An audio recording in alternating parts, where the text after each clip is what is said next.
All right, guys, bang, bang. Darius, I thought a great place to start would be global liquidity. This thing seems to be driving all asset prices. What do you got for us?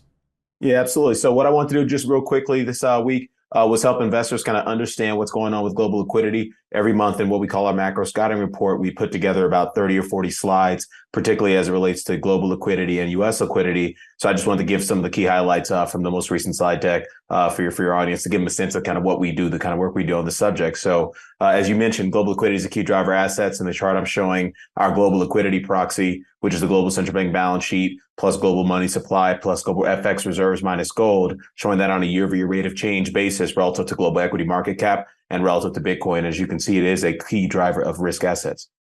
So, when we start to go look at the asset prices and asset markets and their response to this, what do you have? Yeah, so this second chart here, we show the blue line is our global liquidity proxy. We show that relative to the S&P, Bitcoin, Ethereum, U.S. Treasuries, and U.S. corporate credit. And as you can see, those things are always co-integrated with global liquidity, i.e., when liquidity is high, asset market prices tend to be high. When liquidity is low, asset prices tend to be low. Those correlations can rise, as you can see, it's very correlated in the last kind of 3 or 4 years, particularly with respect to the S&P. But if you look at sort of the last, 2 to 3 years with respect to bond markets, those things have become untethered to global liquidity as policymakers around the world have really changed their policy rate settings in the most recent quarters. And then when we look at what's driving the global liquidity, obviously we have dollars, we have FX volatility. What else are we looking at? Yeah, so you and I talked about this all the time, right? Like you can't just call out liquidity and use it as an investment process because you actually need to forecast liquidity in order to actually make money with this kind of information. And so what we do at 42 Macro is really try to help investors understand what the drivers of liquidity are. And then we use our quantitative tools and our forecasting tools with respect to the economy and central banks to forecast what those drivers are likely to do in order to forecast what global liquidity is likely to do at, investable time horizons. And so what we show in this chart is the US dollar real effective exchange rate. As you can see, that's highly inversely correlated to global liquidity, and so much that currency volatility, which is the chart on the right, is inversely correlated to global liquidity as well. So if you can get the dollar right, you get currency volatility right, you're probably going to get global liquidity right. And there's a variety of reasons for that, but we'll keep it brief for now. And then interest rates also seem to be driving global liquidity. Yeah, absolutely. Yeah, global liquidity tends to spike after interest rates spike, and typically it tends to fall after interest rates fall on a real basis. And you typically tends to follow the bond market volatility on an inverse basis as well. And so, what we're trying to see, what we see here is this historical pattern of central banks chasing bond market volatility with more global liquidity, in so much that we tend to see spikes and declines in global liquidity after bond market volatility has subsided. So these things of these patterns, these relationships are very coincident and consistent across time. Going back to the dollar and FX volatility and moving on to interest rate volatility as well. There's a few reasons why these things tend to be inversely correlated to global liquidity. The number one reason for that, in my opinion, is that a lot of what we see from global liquidity comes from the private sector. So we're all constantly focused on central banks, but the reality is private sector actors tend to create liquidity as well. And those actors find it very difficult, particularly when you're in international investment surplus economies like Europe and Japan. These economies tend to create a ton of liquidity globally from the private sector perspective.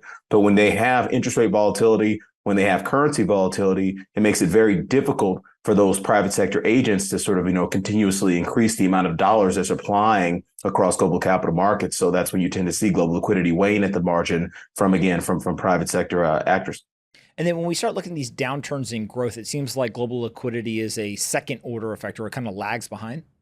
Yeah, absolutely. So we just spent a few minutes talking about what drives private sector liquidity vis-a-vis currency volatility, interest rate volatility, on an inverse basis. And then what tends to drive public sector liquidity, i.e. central bank liquidity, tends to be these sort of cyclical upturns and downturns in growth. So you tend to get more global liquidity when, after a growth slowdown. Obviously, that tends to be, it's pretty obvious there's cause and effect there. But we also have that in terms of how it lags cyclical upturns and inflation. So the next chart where we show declines in global liquidity tend to lag cyclical upturns and inflation. So if you want, more global liquidity, you tend to want a slowing economy from a public sector or from a private sector or public sector standpoint. Pardon me. If you want more liquidity from central banks, you want a slowdown in growth and a slowdown in inflation. You want less liquidity from the central banks. You want a rise in growth and a rise in inflation. You want more liquidity from private sector actors. You want a falling dollar, falling interest rate volatility, falling currency volatility. You want less liquidity from private sector actors. You need a rising dollar, rising interest rate volatility, rising currency volatility. When we look at the liquidity cycle, you are showing that it has bottomed in 2022. What does that mean for investors? Yeah, so I think we've talked about this ad nauseum. Other guests have talked about this as well. But we're in a liquidity cycle upturn. It very much bottomed, had a pretty secular low back in October of 2022. But one thing we've been consistent about calling out this year, particularly when we got towards the year-to-date highs in Bitcoin back in April, which was saying, hey, look, global liquidity is not this sort of linear recovery that we've historically seen in previous liquidity cycles. Typically, you see a bottom and it's just up and away for liquidity for several quarters or several years, and that's just not the case. That's what we're observing here in 2023, which is that middle panel there, where we're showing our global liquidity proxy. That's the blue line in the top panel. We're showing on a max drawdown basis in the middle panel, and as you can see, it's very clearly not a linear recovery process, much like what we've seen in previous cycles. When we look at the impulse, what are we seeing here? Yeah, so that's so we track the same statistics, global liquidity proxy, world equity market cap, again, showing in the middle panel and the bottom panel there, the 3-month momentum in each of those time series. And as you can see, over the last 4 months, we've seen global liquidity actually wane over the last 4 months, or the last 4 months.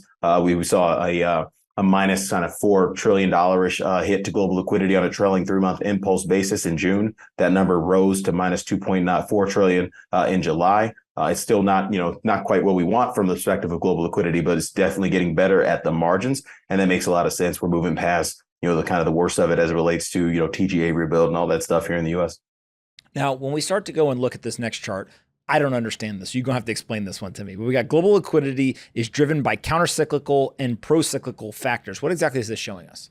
Yeah, absolutely. So as I mentioned earlier, it's again, when we talk about liquidity, a lot of, the kind of the Twitter community is really focused on liquidity from central banks. But the reality is, if you want to get asset markets right, you need to understand liquidity from both private sector and public sector actors. So the central banks, a lot of folks care about because they have the ability to inflect the trend.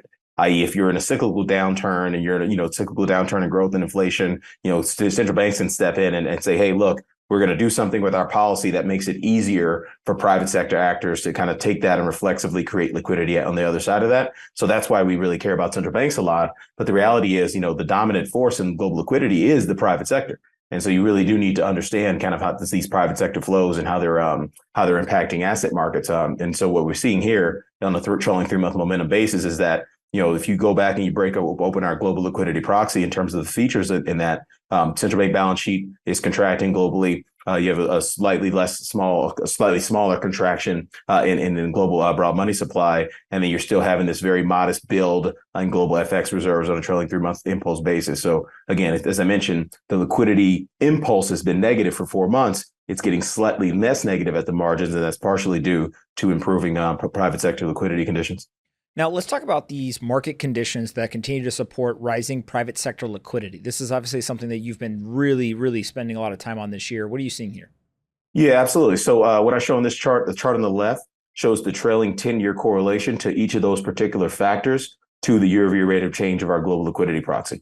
The chart on the right shows the z-scores of each of those leading indicators, the latest value of each of those leading and coincident indicators on a z-score basis. There's a cyclical z-score, which is the trailing 3 years. There's a structural z-score, which is the trailing 10 years. And what you see is that growth and inflation, which we can proxy using the OECD Composite Leading Index, we can proxy using the year-over-year basis point change in unemployment rate, or we can proxy those two things will help us proxy growth. And obviously inflation, we use core CPI on a year-over-year basis. What we see there is that based on what those current things are reading on the chart on the right, we should not expect a significant amount of public sector liquidity over the next 6 months based on the correlations between those particular indicators relative to the global liquidity proxy on a 6-month lead basis.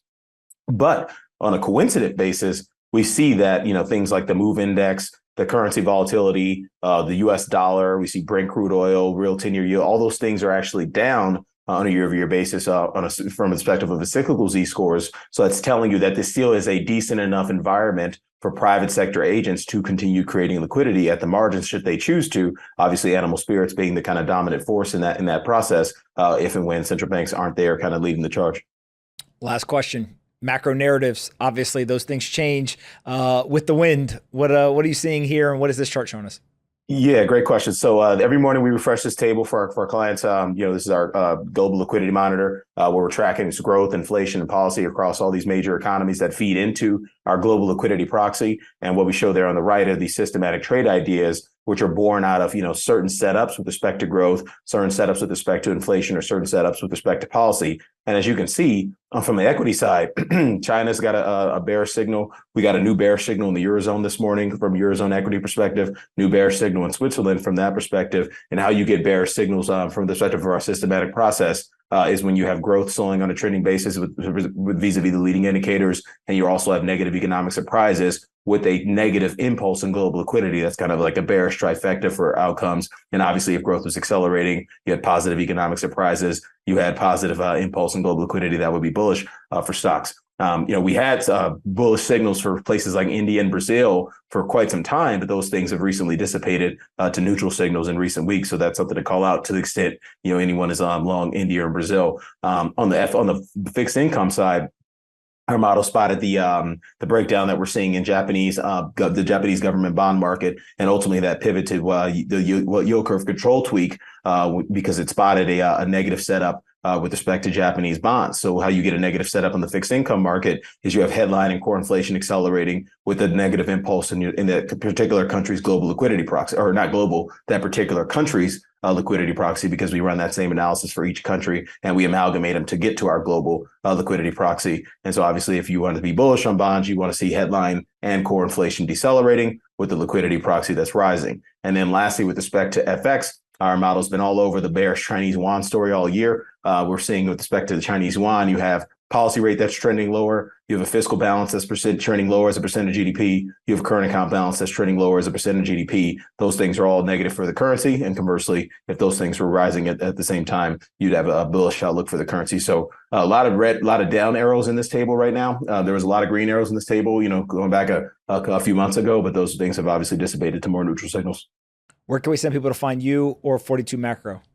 Yeah, as I mentioned, so we refresh all this analysis on a every day and every morning. Not every day, everything is worthy of calling out, but certainly this table here that we just spoke to, we refresh that every day, 6 days a week for 42 Macro customers, and we do a big deep dive, as I mentioned, on global liquidity every month at the beginning of the month in our macro scouting report. So definitely come check us out. We're at 42macro.com. If you can't afford our research, we like to think that we price it very, very affordably. But if it's a little bit over your head, then just follow us on Twitter. We're 42 Macro Weather.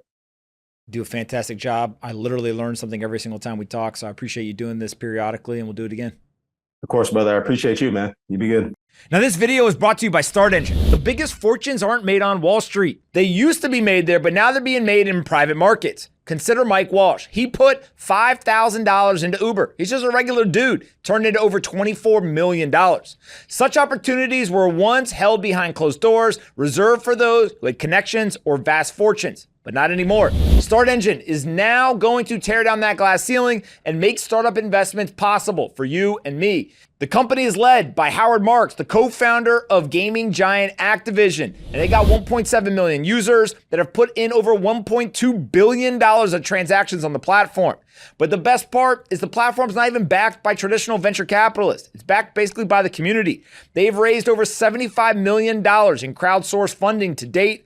Go check them out at startengine.com. You can open up a Start Engine account today, and you can explore live investing opportunities with starting investing amounts as little as $100. Startengine.com. Go check them out today.